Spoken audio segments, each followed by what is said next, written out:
देखते हैं जी बिजनेस के मैनेजिंग एडिटर अनिल सिंह भी कल के लिए बाजार पर आपको क्या स्ट्रैटेजी बनाने की सलाह दे रहे हैं।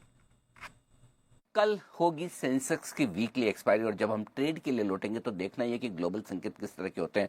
क्रूड डराने वाले लेवल के पास है, 94-95 रेंज के आसपास है और अगर $95 के ऊपर क्रूड मिलता है और 100 के करीब पहुंच जाता है तो फिर बाजार के लिए टिक पाना ऊपर की तरफ बहुत मुश्किल होगा, कमजोरी और बढ़ सकती है। इसके अलावा अमेरिकी बॉन्ड यील्ड्स भी थोड़े से अलार्मिंग लेवल के आसपास पहुंच रही हैं। डॉलर इंडेक्स मजबूत हो रहा है, रुपया कमज़ोर हो रहा है। ये सारे एक्सटर्नल फैक्टर्स है जो आपको देखने होंगे। हमारे अपने संकेतों में कल के सेशन में एफआई ने खरीदारी जरूर की थी थोड़ी सी, लेकिन नेट बिकवाली थी। आज की स्क्रीन बता रही कि बिकवाली तो हुई है। अब एफआईज ने बेचा है या ट्रेडर्स ने, वो देखना होगा। कितना बेचा है ये भी इंपॉर्टेंट होगा। कल वैसे सेंसेक्स की वीकली एक्सपायरी, लेकिन इस हफ्ते से हम निफ्टी, बैंक निफ्टी की मंथली एक्सपायरी वाले हफ्ते में पहुंच चुके हैं और बैंक निफ्टी बहुत कमजोर है। 57,300 के नीचे की क्लोजिंग बैंक निफ्टी की खराब मानी जाएगी। ऐसे में अब जो बैंक निफ्टी के लिए सपोर्ट है कल के लिए 56,550, 56,750 सपोर्ट का काम करेगा और ऊपरी स्तरों पर 57,550, 57,750 ये वो रेंज है जहाँ रुकावट के तौर पर आप देख सकते हैं। जहाँ तक सवाल बैंक निफ्टी का है, 23,775 से लेकर 23,865 ये आपके लिए सपोर्ट का काम करेगा और ऊपरी स्तरों पर 24,125 से लेकर 24,225 की रेंज रुकावट के तौर पर लेकर चल सकते हैं आप निफ्टी और बैंक निफ्टी पर।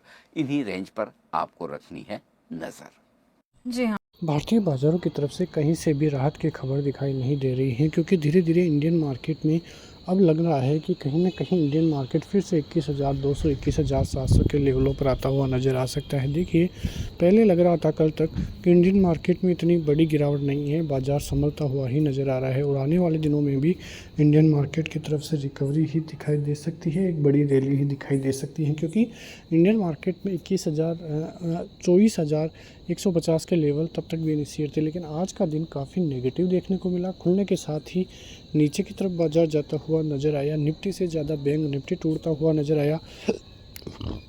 सबसे बड़ा रीज़न यही है कि ग्लोबली कुछ भी सेंटिमेंट पॉजिटिव इंडियन मार्केट की तरफ से दिखाई नहीं दे रहे हैं और आने वाले दिनों में भी यदि स्थिति ऐसी ही रहती है तो दिक्कतें और ज़्यादा बढ़ती हुई नज़र आएगी, क्योंकि यदि ग्लोबली संकेत पॉजिटिव नहीं होंगे तब तक क्रूड ऑयल के प्राइस कंट्रोल में नहीं आएंगे और $90 के ऊपर क्रूड ऑयल जाता हुआ नज़र आया है। और पहले से ही हम बात यही कर रहे हैं कि क्रूड ऑयल के प्राइसेस 90 के ऊपर जाते हैं तो दिक्कतें बड़ी फिर इंडियन मार्केट की तरफ से बढ़ती हुई नज़र आएगी, जो बाज़ार के लिए काफ़ी नुकसानदेह भी साबित हो सकती है। तो देखना होगा कि आने वाले दिनों में बाज़ार की स्थिति कैसी रहती है। फ़िलहाल बाज़ार के लिए बात करें तो निफ्टी और बैंक निफ्टी दोनों ही काफ़ी अच्छे दबाव में दिखाई दे रहे हैं।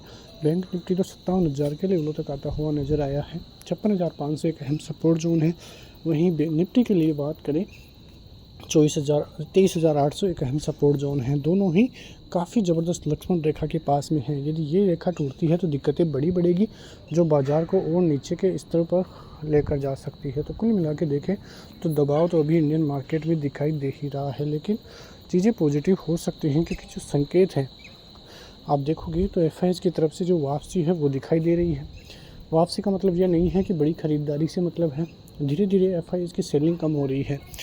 एक तरह से देखें तो कंडीशन जो है उनके लिए पॉजिटिव बनती हुई नज़र आ रही है, क्योंकि कोरिया, चाइनीज़, ताइवान ये बाज़ार जहाँ पे काफ़ी ज़बरदस्त दबाव बाज़ार में बना हुआ है, तो वो जो मार्केट ढूंढ रहे हैं वो ऐसा मार्केट ढूंढ रहे हैं कि उनको वहाँ से प्रॉफिट भी दिखाई दे।